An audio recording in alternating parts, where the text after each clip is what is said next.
Bismillahirrahmanirrahim.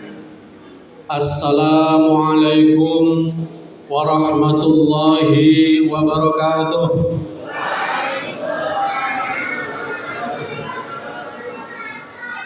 Alhamdulillahi rabbil alamin. Wa bihi nasta'inu ala umuri dunya waddin. Wassalatu wassalamu ala sayyidina Muhammadin wa ala alihi wa sahbihi ajma'in, amma ba'd.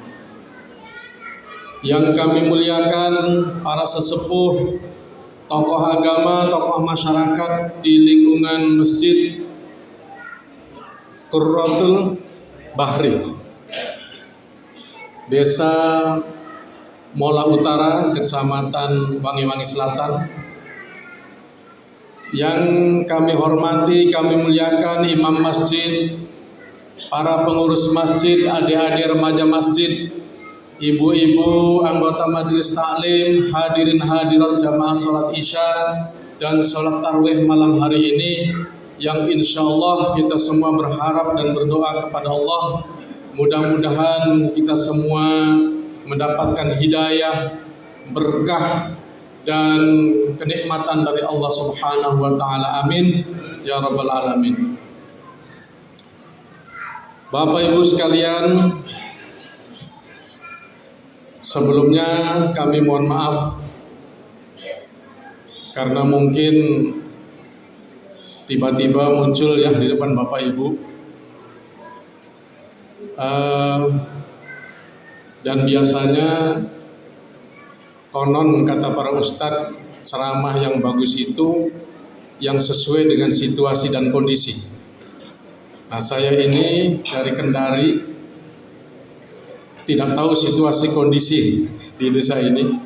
Untuk itu sebelum saya lanjutkan ceramah, agar saya tahu situasi dan kondisinya, saya mau tanya dulu nih. Kira-kira di dalam masjid ini siapa, terutama yang sudah akil balik, siapa yang belum pernah berbuat dosa? Ibu-ibu ada enggak? Setelah ibu-ibu haid dari umur 10 atau 11 tahun sampai sekarang, ibu-ibu tidak pernah berbuat dosa? Tidak ada. Bapak-bapak juga tidak ada.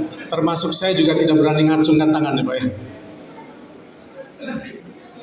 Karena pasti kita punya dosa. Nah, kalau begitu berarti saya sudah bisa ambil kesimpulan, karena kita sama-sama punya dosa, maka ceramah kali ini mari saya beri judul saja dengan berburu maghfirah Allah. Berburu ampunan dari Allah Subhanahu wa taala. Kenapa? Karena ya tadi, agar dosa-dosa kita diampuni oleh Allah, mari kita kejar ampunan dari Allah.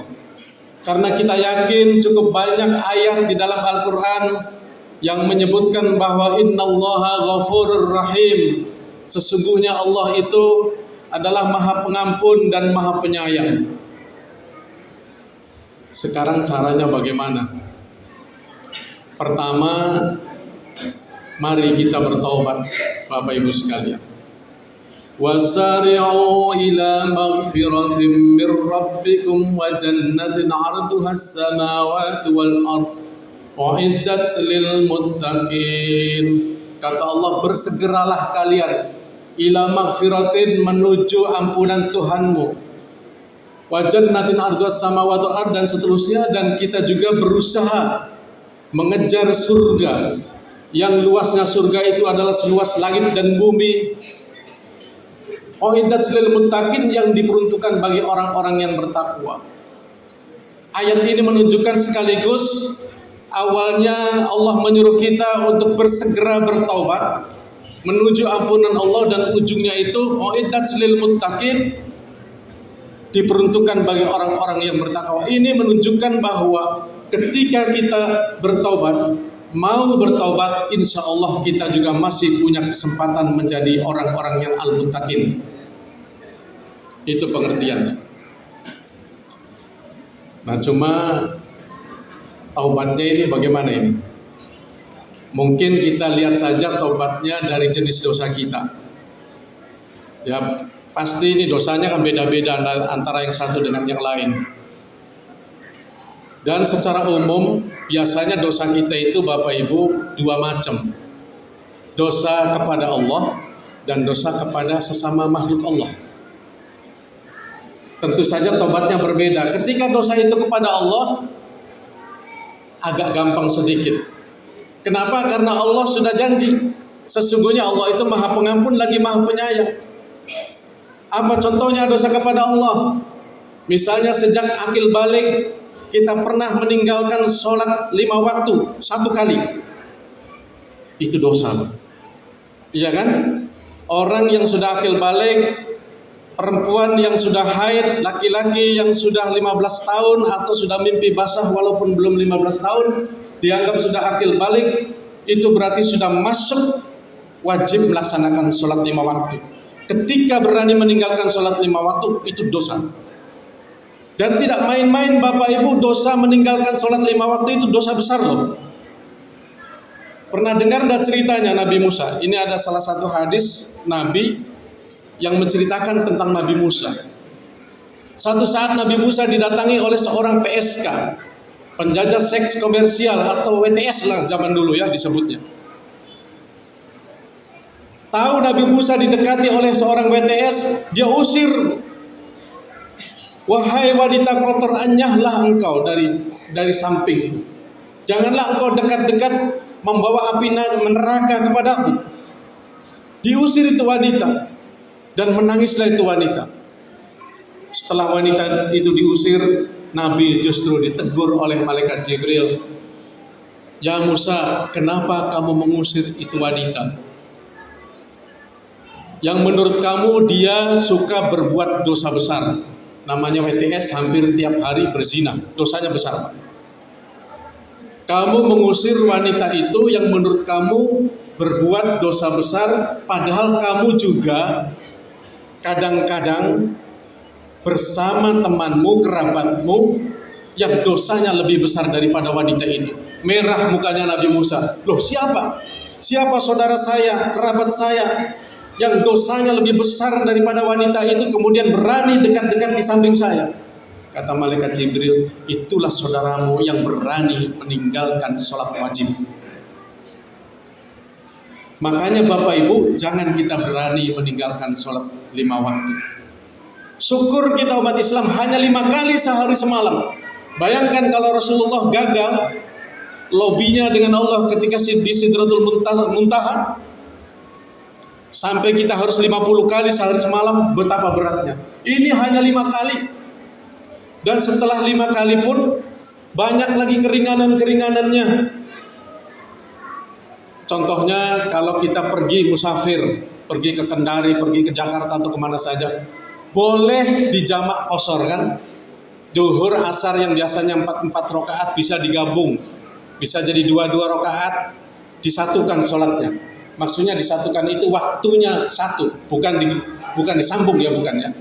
Sholat duhur 2 rakaat, salam, kemudian sholat lagi asar 2 rakaat dalam satu waktu. Kalau dilakukan di waktu duhur namanya jamak takdim, dilakukan di waktu asar namanya jamak takhir.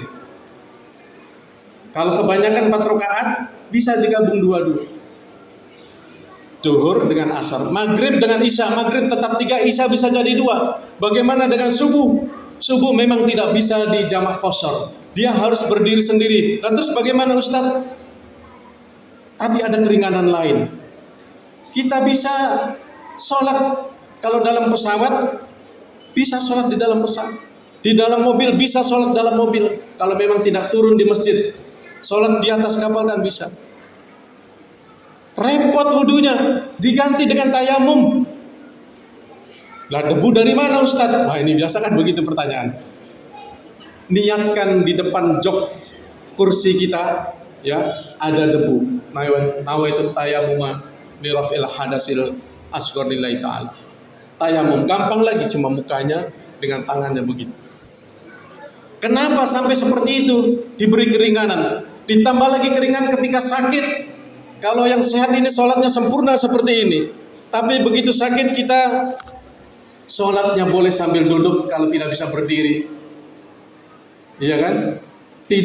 Tidak perlu sambil duduk, kalau memang tidak bisa duduk boleh sambil berbaring. Nah ini. Tapi ketika dosa kepada Allah ini, insya Allah mari kita bertobat, minta ampun kepada Allah. Gampang. Pertama, ya kita mulai jangan tinggalkan sholat 5 waktu. Kemudian sering-sering baca istighfar, minta ampun sama Allah. Sholat malam bangun, baca istighfar juga. Insya Allah kalau kita lakukan itu Allah akan mengampuni. Nah yang berat memang dosa dengan sesama manusia. Kalau kita punya salah, ya harus minta maaf dulu. Inilah bedanya manusia dengan Allah. Kalau Allah itu Ghafurur Rahim, manusia tidak semuanya mudah mengampuni, mudah memaafkan. Makanya kita harus berusaha minta maaf. Cara bertobatnya ya Bapak Ibu, kalau orang sudah bertobat itu usahakan menyesali. Jangan kita ulangi lagi kalau kita melakukan dosa. Yang kedua, kita harus benar-benar jangan sampai kita merasa bangga. Awas ini, hati-hati. Biasa kadang orang-orang, ada sebagian orang kalau sudah pernah berbuat dosa di masa lalu, justru ketika sudah bertobat bangga, dia cerita sama teman-temannya. Oh dulu kamu sama anak muda biasa. Kamu berapa minum satu hari ini? 5 botol. Kecil kau, dulu saya 15 botol tiap hari. Itu bangga dia. Itu hati-hati, nggak boleh. Ya. Begitu juga dosa-dosa lainnya. Kemudian kita rubah kebiasaan waktu yang untuk berbuat dosa itu, rubah dengan kebaikan. Insya Allah tobat kita akan diterima. Kemudian Bapak Ibu, untuk meraih maghfirah Allah juga selain bertobat, mari kita berpuasa dalam Ramadan ini dengan sebaik-baiknya. Man shoma Ramadhana imanan wa ihtisaban ghufira lahu ma taqaddama min dambi.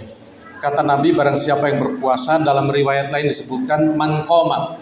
Barang siapa, qoma itu ada ahli hadis yang menafsirkan sholat qiyamul lail seperti tarawih, tahajud dan lain sebagainya. Ada juga yang menafsirkan man qoma itu barang siapa yang berdiri beraktivitas melakukan kebaikan baik puasa ataupun kebaikan-kebaikan lain.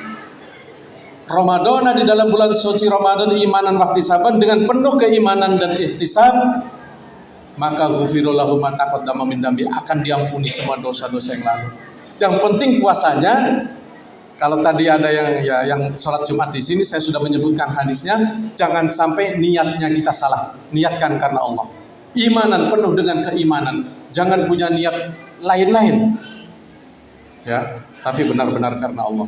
Dan yang terakhir, Bapak Ibu, agar kita bisa mendapatkan maghfirah, ampunan dari Allah, mari kita diberi kesempatan oleh Allah. Sejak malam ini sampai akhir Ramadan, ada satu malam yang dinamakan Lailatul Qadar. Mari kita rebut itu, mari kita raih itu. Dengan apa? Dengan berusaha mengisi setiap malam di dalam bulan suci Ramadan ini dengan kebaikan-kebaikan. Usahakan sholat maghrib tepat waktu, sholat isya dan tarawih jangan tinggal. Usahakan masjidnya. Di beberapa negara yang benar-benar mengerti masalah ini, Bapak Ibu, justru masjidnya itu pada awal-awal itu masih agak kosong. Tapi tambah hari tambah mendekat kepada akhir Ramadan itu makin full. Seharusnya seperti itu. Nah tapi saya lihat ini sudah malam keberapa? 10 ya? Kurang lebih malam ke-10. Ini alhamdulillah saya lihat luar biasa ya, di Mola Utara ini masih full. Tadi Jumat juga full. Saya alhamdulillah jadwal saya juga di Kendari ceramah full, Pak. Tapi beberapa masjid itu baru malam ke-8, ke-7 sudah mulai setengah-setengah. Padahal seharusnya logikanya kalau kita benar-benar ingin meraih Lailatul Qadar harus tambah rajin, tambah full. Kenapa? Karena banyak hadis Rasulullah justru Lailatul Qadar itu jatuhnya di akhir-akhir Ramadan. Masa kita malah mundur? Apa saja silakan. Selain sholat tarawih, baca Quran, tadarus, yang punya hafalan Quran dilancarkan. Yang tidak hafal baca saja, karena membaca Al-Quran itu satu huruf saja pahalanya luar biasa. 10 kebaikan kalau kita membaca dalam satu malam, satu surat, satu juz misalnya, berapa kita hitung. Kalau pas kena Lailatul Qadar, Masya Allah, Lailatul Qadri khairum min alfi syahr, lebih baik daripada 1000 bulan. Kalau kita kalikan, itu kurang lebih 83 tahunan kita bisa raih dalam satu malam.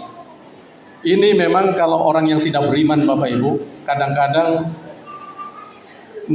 melecehkan kita. Ini orang beriman ini berhalusinasi, menghayal. Masa satu malam lebih baik daripada 1000 bulan?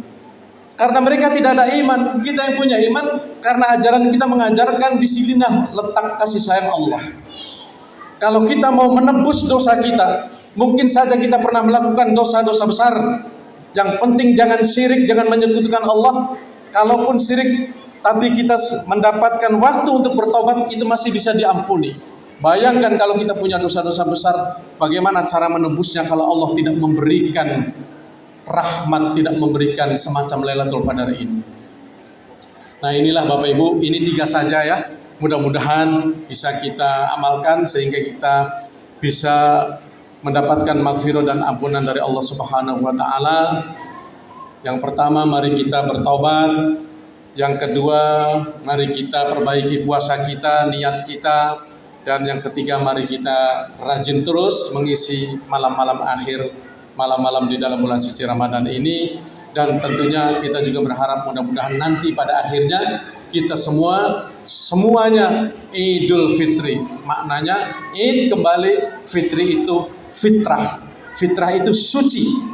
Insya Allah kita seperti bayi-bayi yang baru dilahirkan, tanpa dosa, tanpa celah. Amin ya rabbal alamin. Terima kasih atas perhatiannya. Mohon maaf.